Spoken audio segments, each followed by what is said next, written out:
The Grim Reaper knocked on my doorbell. Bone Finger gestured to my soul, told me to jump into a hole. I knew I was going to hell. I didn't bother to dwell. I wondered about my cell. With haste I jumped into the black hole. I didn't have to pay a toll. I hear my laughter, sadness, soul cry to my flatter. The badness implied is rather absent. Hell is just a lie. Good morning. My name is Rythian Black. I am the writer of A Poetic Prose. You can find my book in sites such as Amazon, Kindle Direct Publishing, and Barnes & Noble.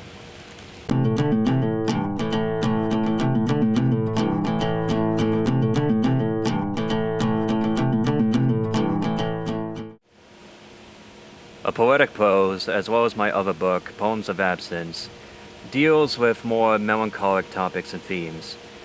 For me, my inspiration for these books is alongside Edgar Allan Poe, Charles Bukowski, Leonard Cohen, but to me, it's kind of strange. It's hard to describe. My books are very melancholic. They come from deep inside me, and it's an easy way to express how I feel and what I desire.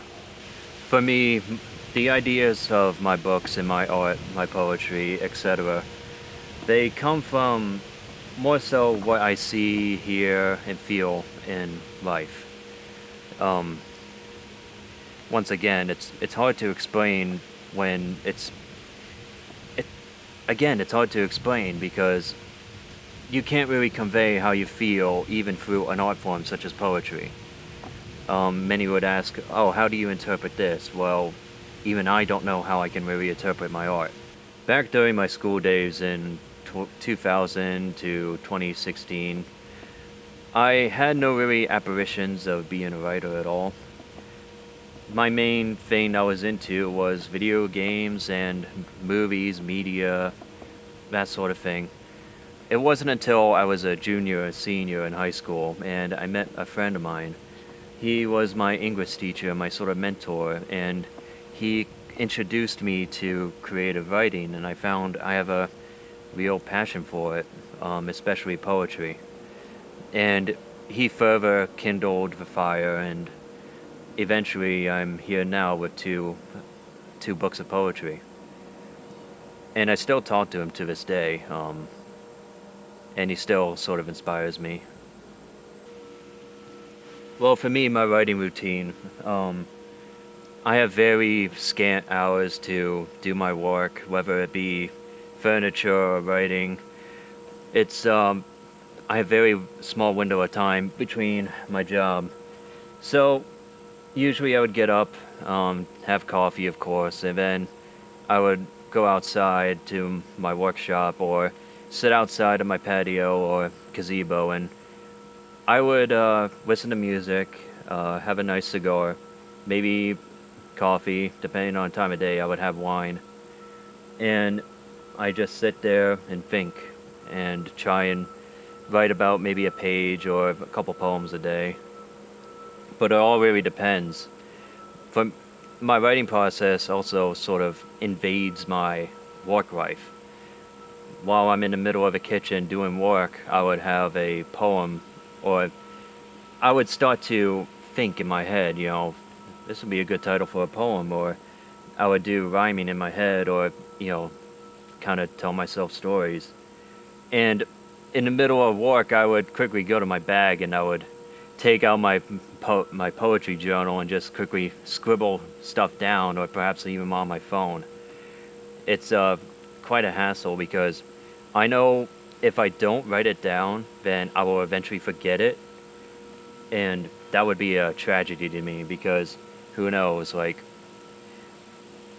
many words or how much poetry I would have today if I wasn't lazy and forgot to write it down, or decided not to. I'll get that later. So I try and write as much as possible whenever I get inspiration. For me, the challenges in writing my books and poetic prose was, for the most part, finding time to write it down, because, again, poetry is not the only thing I do.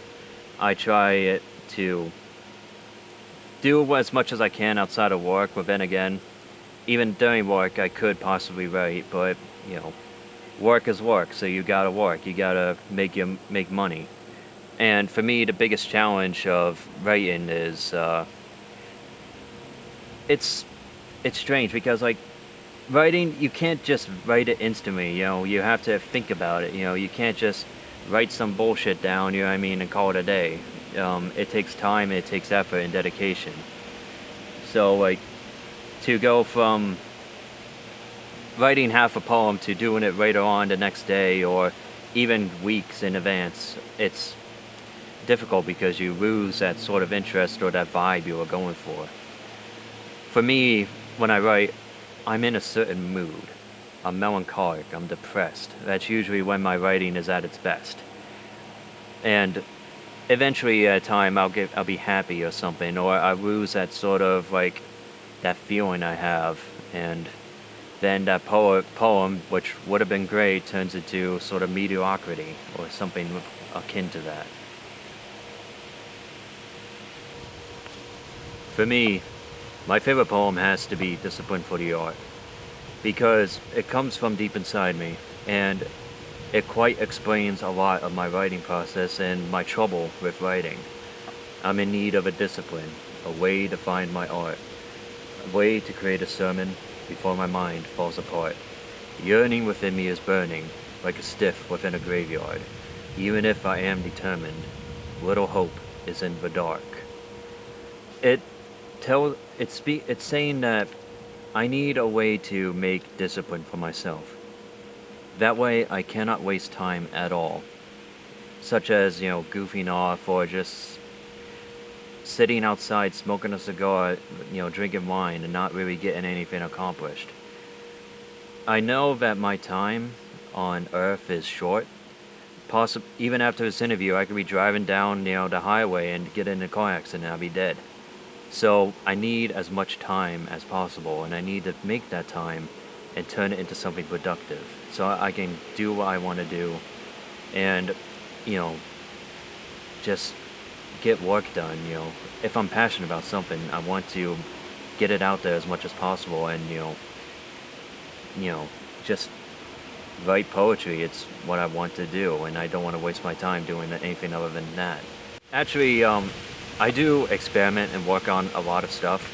For example, I've been experimenting with, 1930s noir, which I'm a big fan of, or something similar, but I also dabbled in fantasy, sci-fi.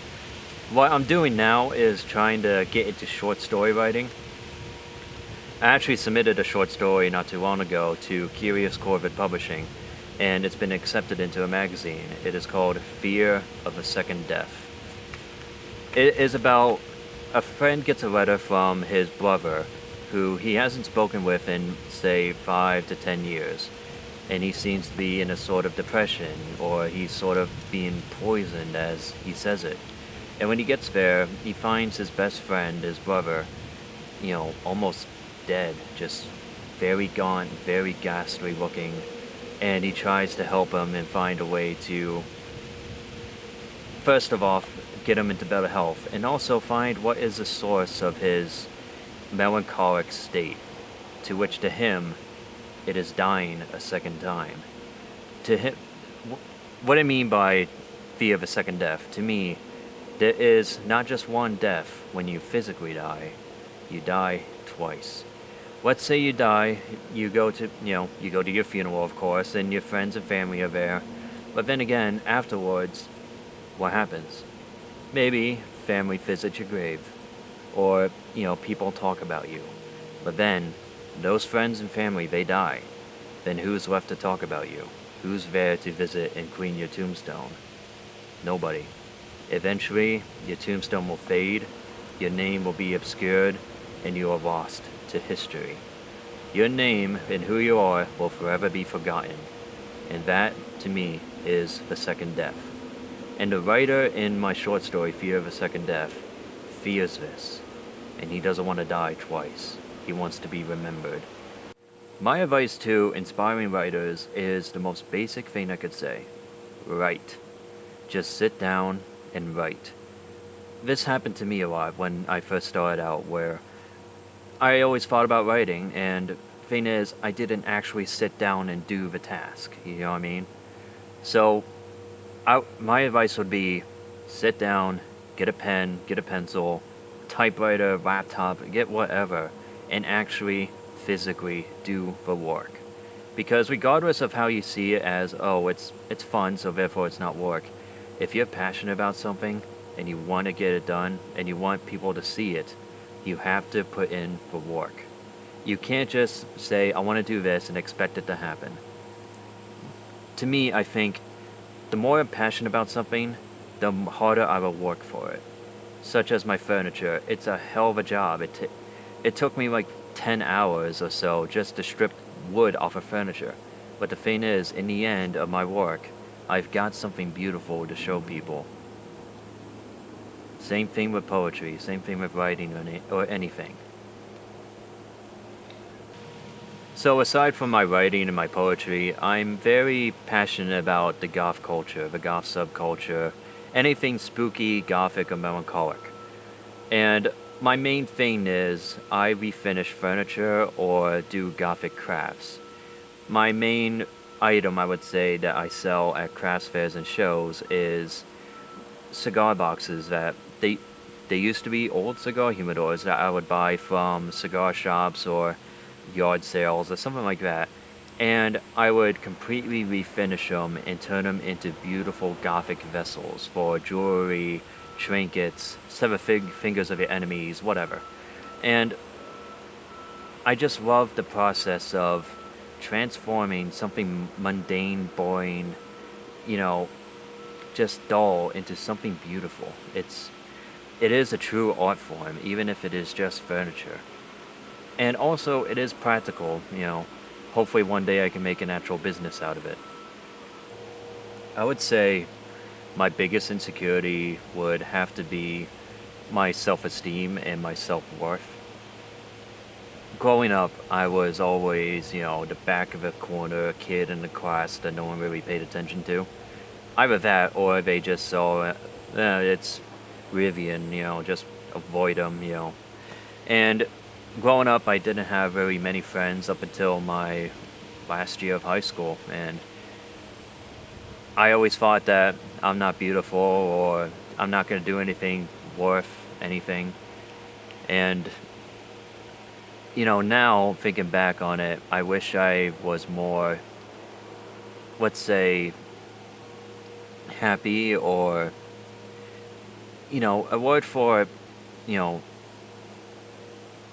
motivated. There we go. I wish I was more motivated or trying to find myself, find the self worth I have. Because had I been so passionate back then as I am now, I would be more far ahead than I am now in my work and what I love. And I find my sort of self-esteem from my friends who are always there for me, always willing to pick me up, even if I feel, you know, it's pointless.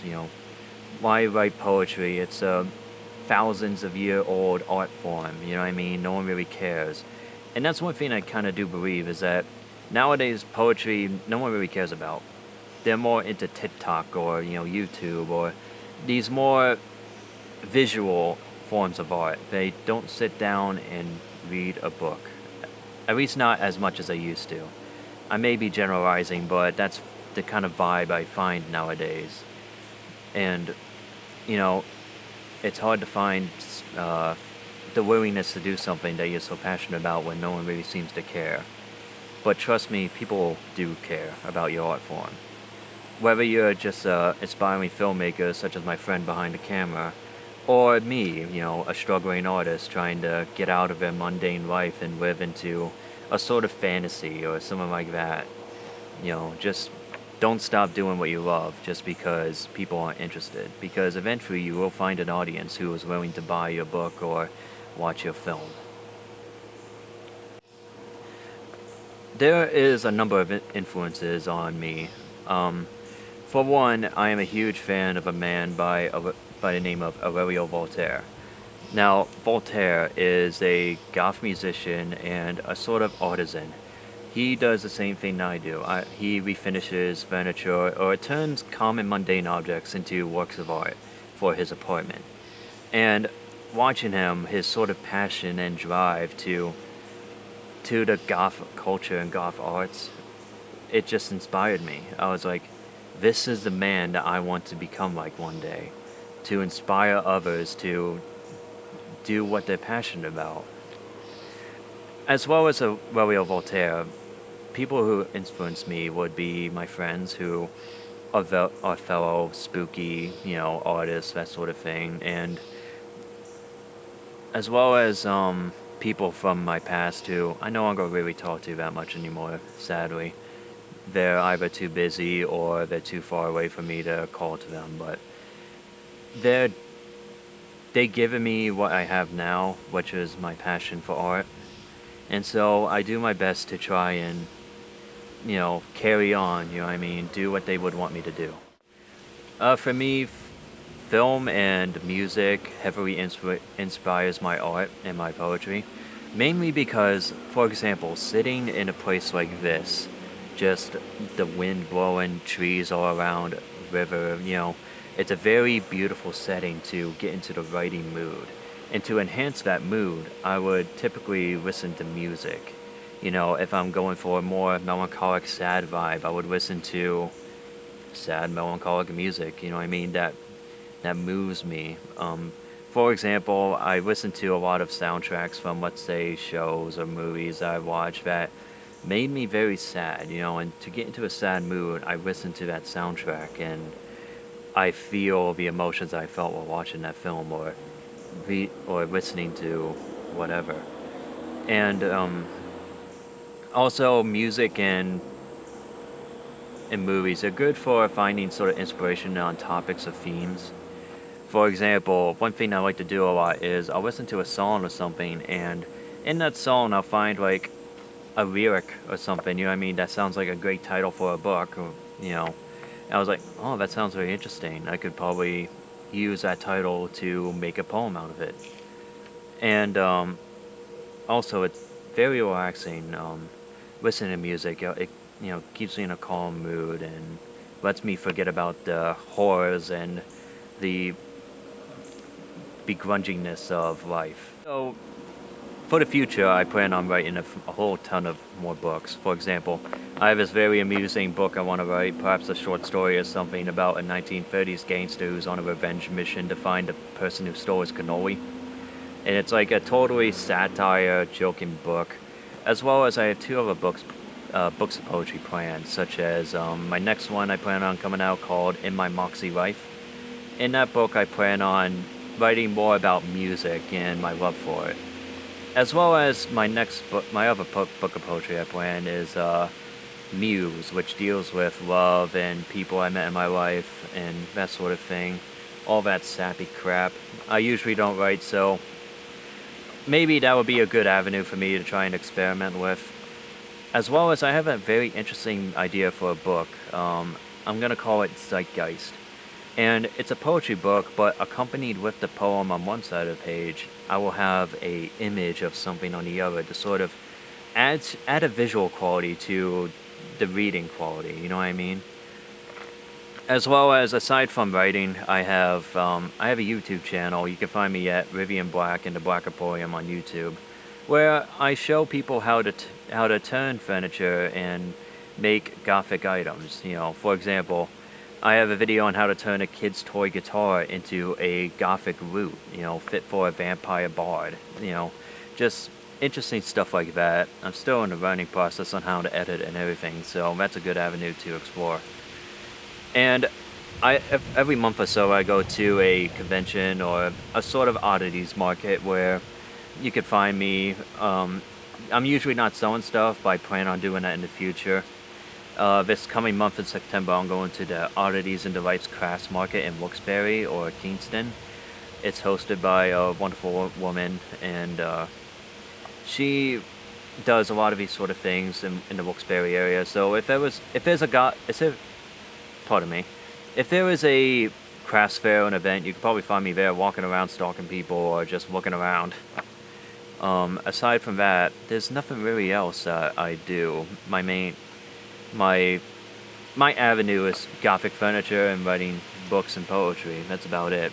I plan on doing some acting. I've talked to a few people at the Creature Feature about acting in one of their films, or maybe helping with production. Oh, and one other writing thing. Um, I'm going to be published by Curious Corvid Publishing, and they're going to have me in their magazine with my short story, Fear of a Second Definite, which is very cool. This is the most legitimate publishing that I've done so far, and hopefully in the future I can publish with them. My illness is an ever-growing mystery, the worst kind of plague that kills slowly. There is no survival to this self-inflicted misery. My illness is a cursed virus that causes sadness. It gives me a righteous sense with no substance. The name of this illness is kindness.